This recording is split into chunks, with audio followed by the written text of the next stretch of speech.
శాంతి. నాది నాది అన్న దేహ అభిమానాన్ని వదిలి బ్రహ్మబాబా అడుగులలో అడుగులు వేయండి. బ్రాహ్మణులు అనగా బ్రహ్మముఖ వంశావళి. ప్రతి బ్రాహ్మణ ఆత్మ యొక్క భాగ్యమును చూసి బాబ్దాదా కూడా హర్షిస్తున్నారు. ప్రతి బ్రాహ్మణ ఆత్మకు జన్మతోనే స్వయం బ్రహ్మబాబా ద్వారా మస్తకముపై స్మృతి తిలకం దిద్దబడుతుంది. ప్రతి బ్రాహ్మణ ఆత్మకు పవిత్రత అన్న మహామంత్రము ద్వారా ప్రకాశ కిరీటాన్ని ధరింపచేయిస్తారు. అలాగే ప్రతి బ్రాహ్మణ ఆత్మను విశ్వ కళ్యాణకారి ఆత్మగా తయారు చేసి బాధ్యతా కిరీటాన్ని ధరింపచేయిస్తారు.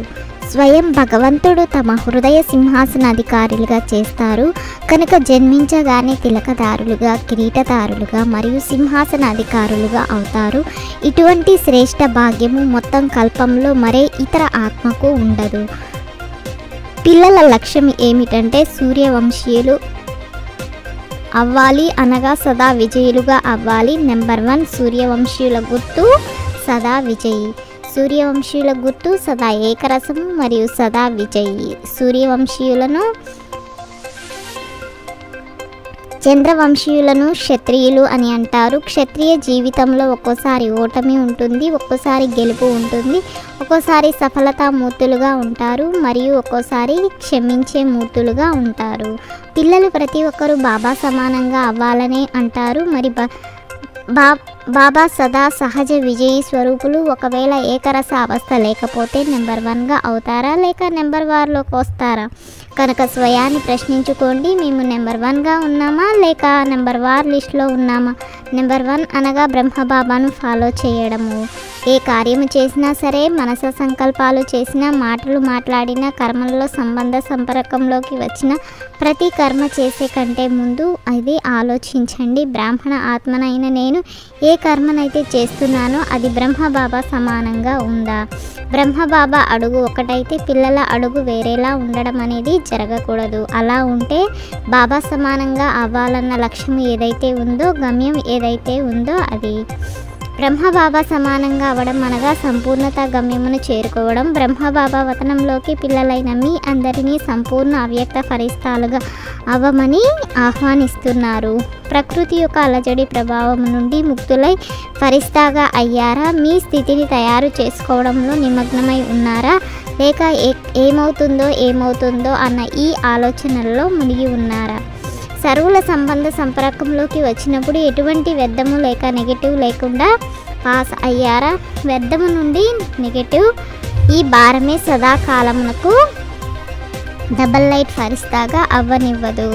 ఎక్కడ ఉంటే అక్కడ అలా ఎవరెడీగా ఉండాలి. మీ ఆఫీస్ ఉండదు, మంచం ఉండదు, గది కూడా ఉండదు, అలమారి కూడా ఉండదు. కొద్దిగా పని ఉంది కదా, 2 రోజుల్లో చేసుకొని వచ్చేస్తాము అని అనకూడదు.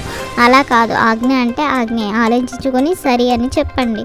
నా విశేషత, నా గుణము, నా సేవ, ఈ నావి అనేవన్నీ ప్రభు ప్రసాదాలు, ఇవి నావి కావు. ప్రసాదాన్ని నాదిగా భావించడం అంటే ఇది దేహాభిమానము. ఈ అభిమానాన్ని వదలడమే సంపన్నంగా అవ్వడం. పరిస్థా అనగా దేహాభిమానము ఉండదు, దేహబానము ఉండదు, రకరకాల నావి అన్న సంబంధాలు ఉండవు. ఫరిస్తా అనగా ఈ హద్దు సంబంధాలు సమాప్తము. మరి ఇప్పుడు ఏ ఏర్పాట్లను చేసుకుంటారు? బ్రహ్మబాబా పిలుపును అటెన్షన్తో వినండి. వారు ఆహ్వానిస్తున్నారు. వృత్తిలో కొంచెం కూడా ఏ ఆత్మ పట్ల నెగిటివ్ లేక వ్యర్థ భావన ఉండకూడదు. నెగిటివ్ విషయాన్ని పరివర్తన చేయడం అనేది వేరే సంగతి. కానీ ఎవరైతే స్వయం నెగిటివ్ వృత్తి కలవారిగా ఉంటారో వారు ఇతరుల నెగిటివ్ను కూడా పాజిటివ్లోకి మార్చలేరు. అందుకే ప్రతి ఒక్కరూ స్వయం యొక్క సూక్ష్మ చెకింగ్ను చేసుకోవాలి. బ్రహ్మబాబా అడుగు ఏదైతే ఉందో బ్రహ్మబాబా సమానంగా నా ప్రతి అడుగు అలా ఉండాలి.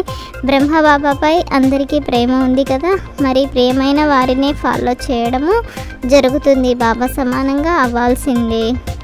అలజడిలోకి రావద్దు, అచలంగా ఉండాలి, లక్ష్యాన్ని విడిచిపెట్టకండి. ఏది ఏమైనా సరే బాబా సమానంగా అవ్వాల్సిందే. కొందరు బ్రాహ్మణులు కదిలింపచేసిన బ్రాహ్మణులు విఘ్న రూపంలో ఎదురుగా వచ్చినా కానీ మేము బాబా సమానంగా అవ్వాల్సిందే. అవినాశి ప్రాప్తుల స్మృతి ద్వారా తమ శ్రేష్ఠ భాగ్యపు సంతోషంలో ఉండే ఇచ్చే మాత్రం అవిద్య భవ. వికర్మలను చేసే సమయము గడిచిపోయింది. ఇప్పుడు వ్యర్థ సంకల్పాలు, మాటలు కూడా చాలా మోసం చేస్తాయి. ఓం శాంతి. 21 పాయింట్లను 21 జన్మల కోసం ధారణ చేసి, లైక్ చేసి, షేర్ చేసి తప్పకుండా సబ్స్క్రైబ్ చేయండి.